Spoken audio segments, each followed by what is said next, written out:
Hello, नमस्कार प्यारे बच्चों। मैं Vijay Bansal, math lecturer, Jakhal block, district Fatehabad से, हरियाणा एजुकेशन डिपार्टमेंट। आज हम अपनी मैथ की क्लास के अंदर कुछ सीखेंगे। हाँ जी प्यारे बच्चों, जो आज हम करेंगे, हमारे पास क्लास 10th का हमारा जो चैप्टर 3 रैखिक समीकरण, ठीक है, चल रहा है।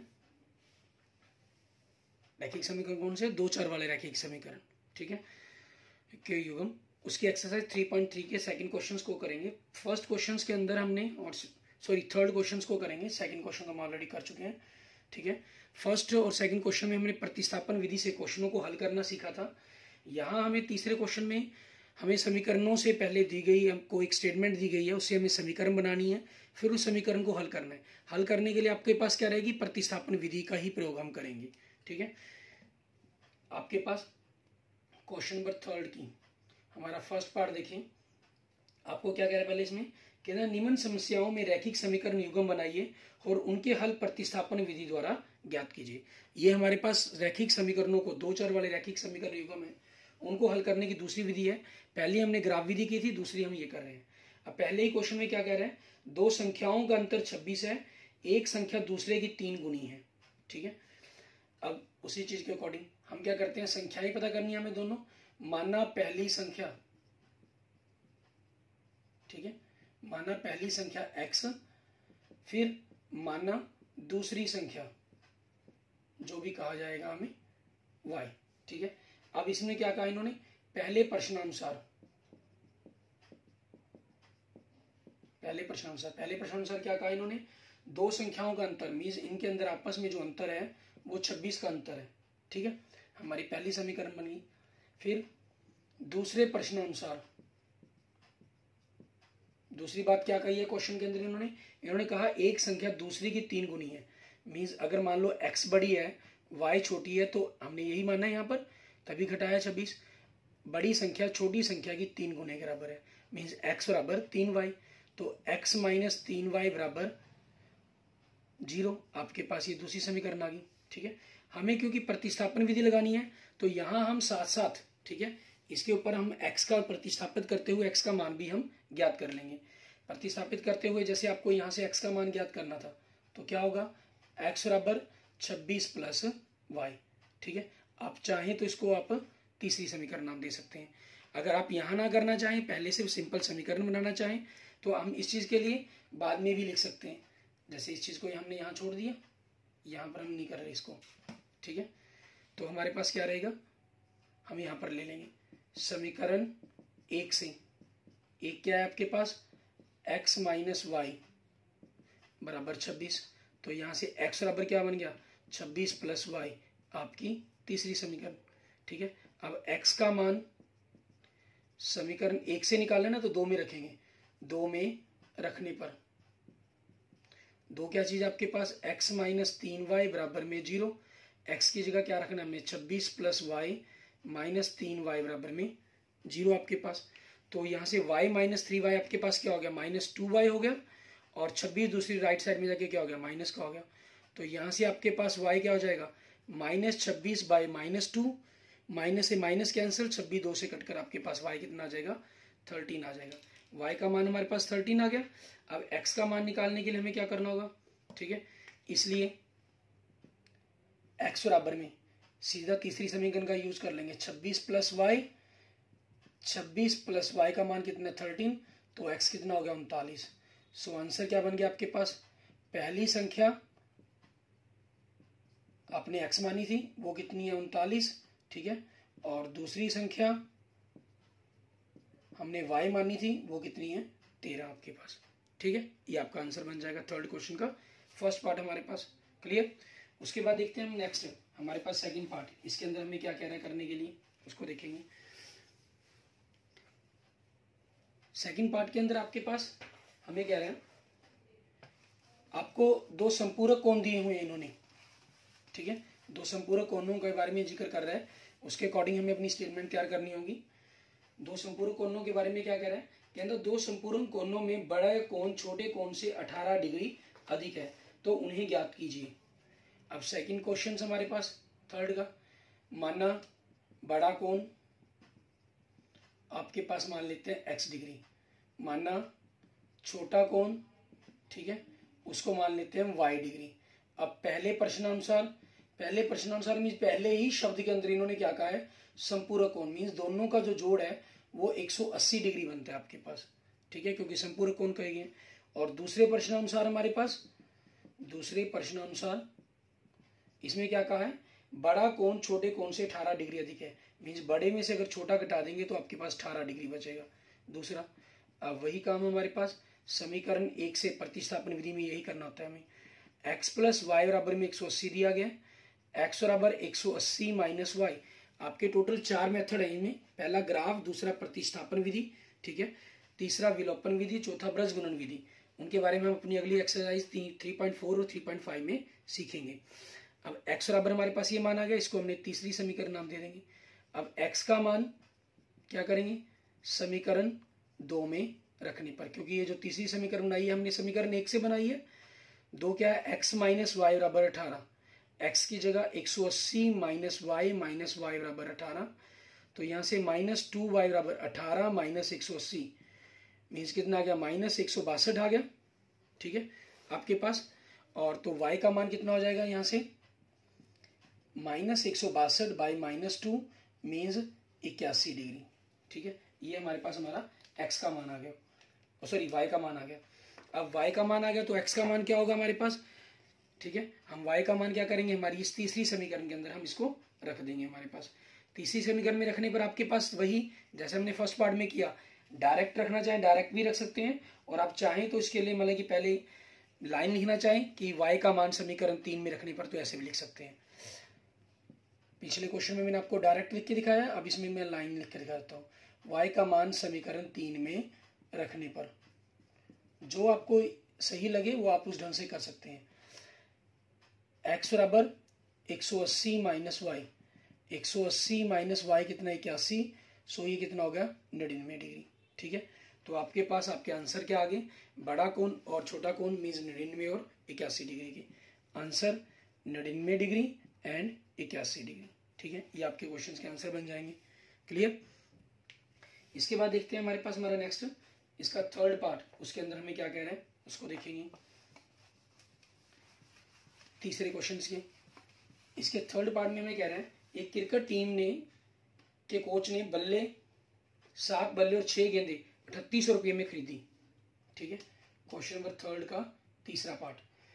और बाद में उसने 3 बल्ले तथा 5 गेंदे 1750 रुपये में खरीदी, प्रत्येक बल्ले और प्रत्येक गेंद का मूल्य ज्ञात कीजिए। मीन्स एक बल्ले और एक गेंद का क्या मूल्य ज्ञात करना है, तो माना एक बल्ले का मूल्य, ठीक है, आपके पास मान लेते हैं एक्स पी। नेक्स्ट माना एक गेंद का मूल्य वाई पी, ठीक है। अब पहले प्रश्नानुसार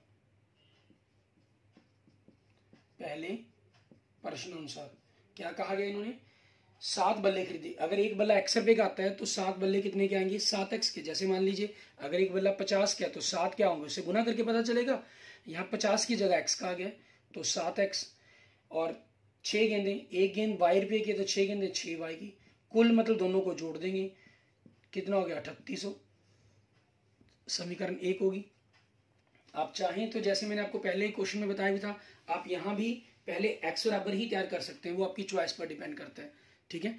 मान लीजिए आप इसको बनाना भी चाहते हैं, अगर 7x बराबर 3800 माइनस 6y, सो आपके पास x क्या हो जाएगा 3800 माइनस 6y बटा में 7, ये आपकी तीसरी समीकरण होगी यहाँ से, ठीक है।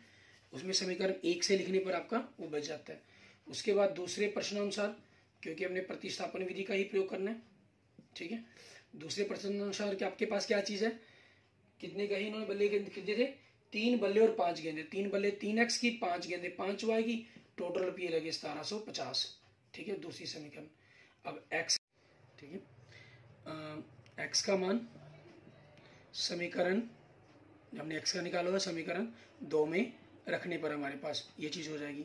अब दो समीकरण आपके पास क्या है, 3x plus 5y equal to 1750, x की जगह आपको ये रखना है 3 गुना में 3800 माइनस 6y बटा में 7 प्लस 5y बराबर में 1750। अब 7 और 3 आपस में कटते नहीं, ठीक है, तो इनके लिए आपके पास क्या रहेगा, इसको तो अंदर 3 से गुना कर देंगे आप, 3800 को 3 से गुना करेंगे लगभग 4000 होता तो 12000 बनता, मीन्स 11400 आ जाएगा आपका। माइनस 6 को 3 से गुना किया 18 बाई हो जाएगा, प्लस इसको गुना करेंगे 7 को, जो आपको बताया मैंने पिछले लेक्चर में बताया था, इस 7 को हमेशा क्या करना होता है, बाकी दोनों से गुना कर दो। 7 पंजे 35 वाई आपके पास, ठीक है। और 1750 को 7 से गुना करेंगे, देखें 0 का 0, 7 पंजे 35, 35 का 5 हासिल 3, 7 3 49, 49 और 3 52, हासिल 5, 7 एकम 7, 7 और 5 12। तो 35 में से 18 गए, आपके पास कितना आ गया 17 वाई, एंड 12250 में से 11400 इधर प्लस का है, उधर आके किसका हो जाएगा माइनस का। तो माइनस करने पर आपके पास 600 और 200 850 आ गया आपके पास ये, ठीक है, 17 वाई बराबर में। तो यहाँ से आपके पास वाई बराबर में कितना हो गया 850 बटा में 17, 17 पंजे 85, 5 0 50 रुपये, ठीक है। ये आपके पास एक गेंद का मूल्य आ गया, क्लियर। अब उसके बाद y का मान समीकरण 3 में रखने पर, ठीक है, इसमें आपको क्या मिलेगा x का मान मिलेगा आपके पास। अब x बराबर में 3800 माइनस 6 गुना में y कितने 50, ठीक है, बटा में 7, 3800 6 50 6 के 300 बटा में 7, 3800 में से 300 गए कितना हो गया 3500 बटा में 7, 7 पंजे 35, 500 रुपये, ठीक है। तो एक बल्ले का मूल्य और एक गेंद का मूल्य, एक बल्ला आपके पास कितने का हो गया 500 रुपये का, और एक गेंद कितने की होगी 50 रुपये की। जांच करने के तौर पर आप चेक करना चाहें, 7 पंजे 35, 3500 रुपये हो गए, 6 50 से 300, 3500 300 3800 रुपये हो गए। दूसरा 5 दिए 1500 रुपये हो गए, और 50 के हिसाब से 250 1750 रुपये हो गए। और आपसे यही पूछा था इन्होंने, प्रत्येक बल्ले और प्रत्येक गेंद का मूल्य पूछा था इन्होंने, क्लियर। उसके बाद नेक्स्ट देखते हैं हमारे पास क्वेश्चन तीसरे का, हमारे पास चौथा भाग, इसके अंदर हमें क्या कहा है करने के लिए वो देखेंगे।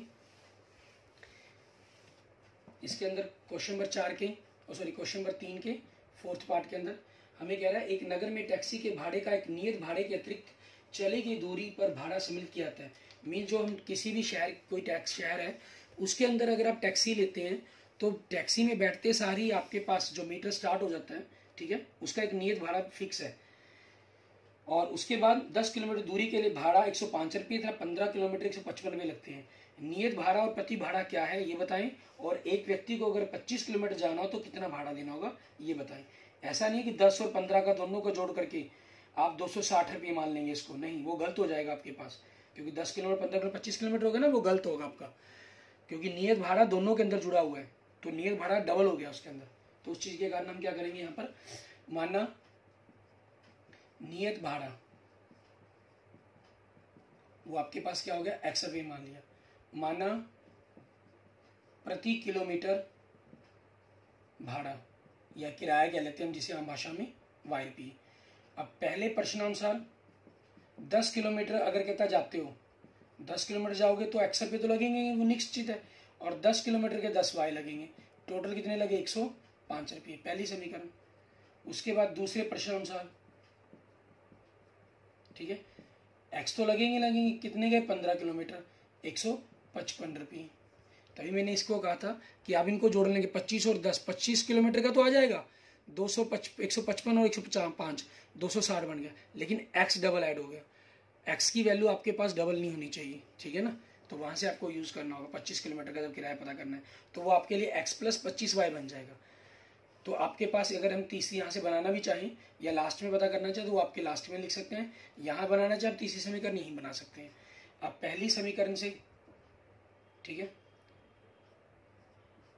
पहली समीकरण से आपके पास क्या है x प्लस 10y बराबर में 105, तो यहाँ से x बराबर कितना हो गया 105 माइनस 10y, आपकी तीसरी समीकरण। अब x का मान समीकरण 2 में रखने पर, 2 में रखने पर आपके पास क्या हो जाएगा, x प्लस x की जगह रखना है आपको, x की जगह क्या रख देंगे x प्लस 15y बराबर 155 है। अब x की जगह इसको रख देंगे 105 माइनस 10y प्लस 15y बराबर में 155, 55। 15 में से 10 गए 10y, sorry 5y, and 155 minus 105, ये आपके पास कितना आ गया, 50 आ गया। क्लियर। उसके बाद y का मान, y बराबर में 50 बटा में 5 मीन्स 10 रुपये।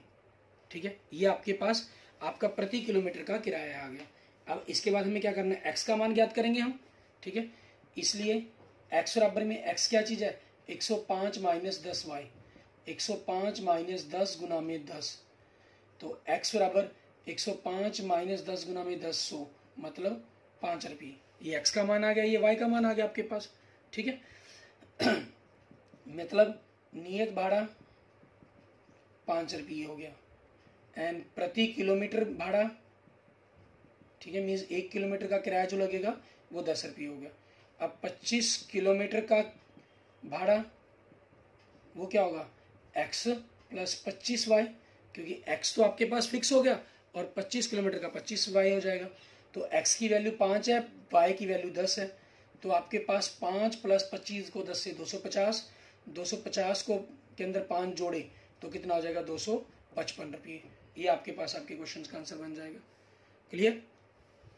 इसके बाद देखते हैं हमारे पास हमारा नेक्स्ट, इसका 5th पार्ट, इसके अंदर हमें क्या कहा गया करने के लिए वो देखेंगे। बड़ा ही इंपॉर्टेंट आपका पार्ट है ये, जो 5th और 6th है। ठीक है, आपके पहले 4 पार्ट भी इंपॉर्टेंट है, एग्जाम के अंदर आने को कोई भी क्वेश्चन आ सकता है आपका, लेकिन 5th और 6th पार्ट ये काफ़ी ज़्यादा इंपॉर्टेंट माने जाते हैं, क्योंकि इसके अंदर आप हम जो है मतलब कि आयु के बारे में और अंशर के बारे में बात करते हैं। इसमें हमें कह रहा है क्वेश्चन नंबर 3 के 5th पार्ट के अंदर, यदि किसी भिन्न के अंश और हर दोनों में 2 जोड़ दिया जाए तो वह 9/11 हो जाती है। यदि अंश और हर दोनों में 3 जोड़ दिया जाए तो वह 5/6 बन जाती है। वह भिन्न ज्ञात कीजिए। ठीक है, इस तरीके से आपने इनको ज्ञात करने के लिए भिन्न लिखने का जो तरीका है वो सेम यही रहेगा सभी क्वेश्चनों में। आगे 3.4 3.5 के अंदर भी आप देखेंगे वो सेम मेथड से आप सॉल्व करेंगे। माना अंश, ठीक है, वो क्या हो जाएगा x, माना हर, ठीक है, वो आपके पास क्या हो जाएगा y। तो भिन्न आपके पास वो क्या हो जाएगी x बटा में y। ठीक है, ये आपके पास आपकी भिन्न बन जाएगी। क्लियर। अब इसके बाद हमारे पास भिन्न बन गई हमारी x बटा में y। इसके बाद हमें इनको क्या करना है, अब पहले प्रश्नानुसार जो कहा गया हमें, पहले प्रश्नानुसार, इसके अंदर हमें इन्होंने कहा है कि इसके अंश और हर दोनों में 2 जोड़ दिया जाए, अंश और हर दोनों में 2 जोड़ दिया जाए 9/11। ठीक है, ये बन जाएगा आपके पास।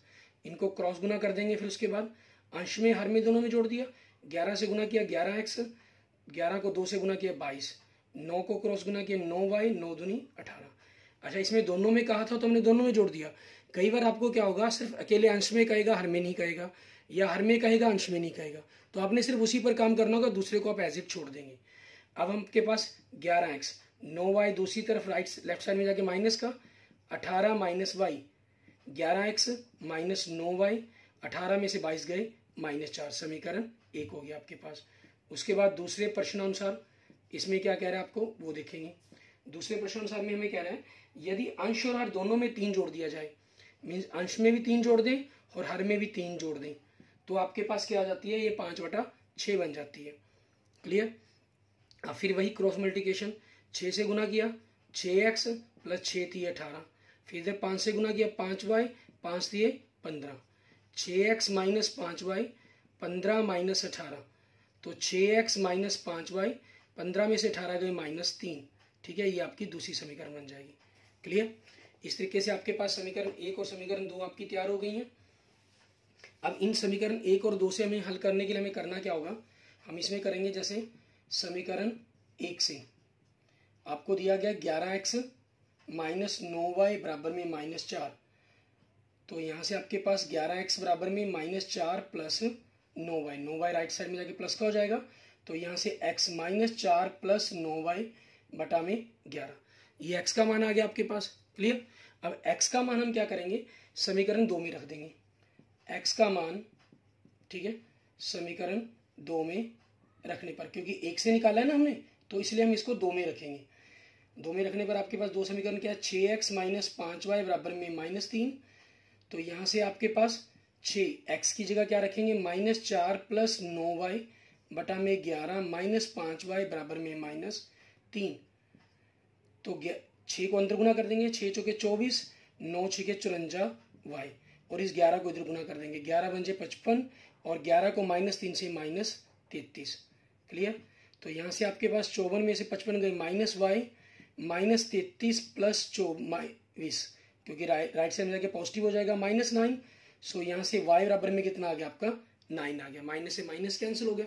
ठीक है, अब इसलिए अब x क्या बन जाएगा आपके पास, x की वैल्यू क्या बनेगी आपके पास, हम कहें x आपके पास क्या था, समीकरण 1 से आपने जो बनाया था -4 प्लस 9y बटा में 11, -4 9 गुना में x कितने y कितना 9 बटा में 11, -4 निम 81 बटा में 11, आपके पास -4 प्लस 81 कितना हो गया 77 बटा में 11, तो x का मान कितना आ गया 7 आ गया। तो इसका मतलब जो भिन्न बन गई आपके पास वो क्या होगी आपकी x/y, x की वैल्यू 7 है, y की वैल्यू 9 है। आप इसमें चेक करना चाहे चेक भी कर सकते हैं, दोनों में 2 ऐड कर दें तो 9/11 ही बनना था, दोनों में 3 ऐड कर दें तो 10 बटा आपके पास 12 बनना था, और 10 बटा 12 का जो सिंपल रूप बनेगा वो 5/6 बनेगा आपके पास। ठीक है, मीन्स दोनों ही समीकरण संतुष्ट, मीन्स आपका जो आंसर है वो बिल्कुल सही है। ठीक है, आप आंसर के द्वारा इसको चेक करके, ठीक है, वेरिफिकेशन से आप ये पता चल जाता है कि आपने जो किया है काम वो सारा सही है या गलत है। ठीक है, अगर गलत आ रहा है आपके पास किसी भी समीकरण के अंदर तो आप अपनी कहीं ना कहीं कैलकुलेशन में मिस्टेक हुई है, मीन्स आप उसको चेक कर सकते हैं। ठीक है, एंड नेक्स्ट देखते हैं आपके पास हमारे क्वेश्चन नंबर 3 का लास्ट पार्ट, हमारा मतलब 6th पार्ट।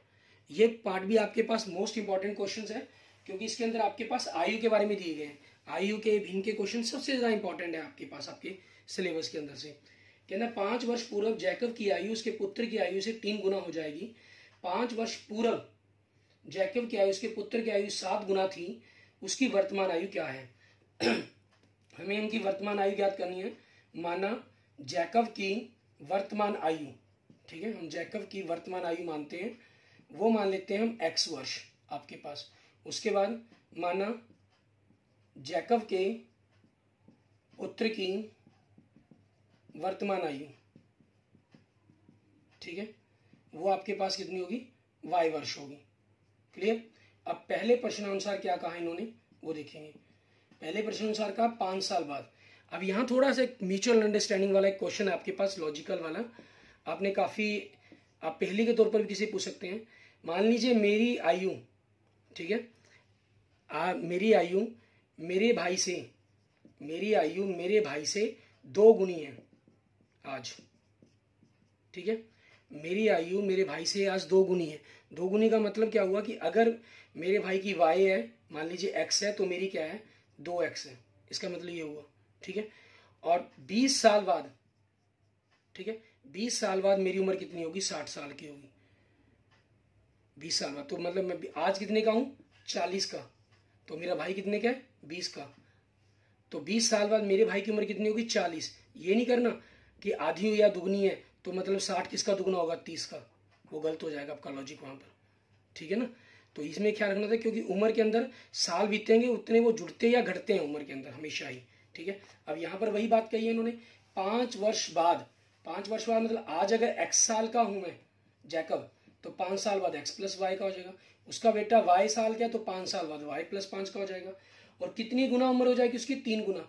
3 गुना किसकी, अपने बेटे की उम्र की 3 गुने के बराबर होगा। ठीक है, क्योंकि बेटा छोटा है।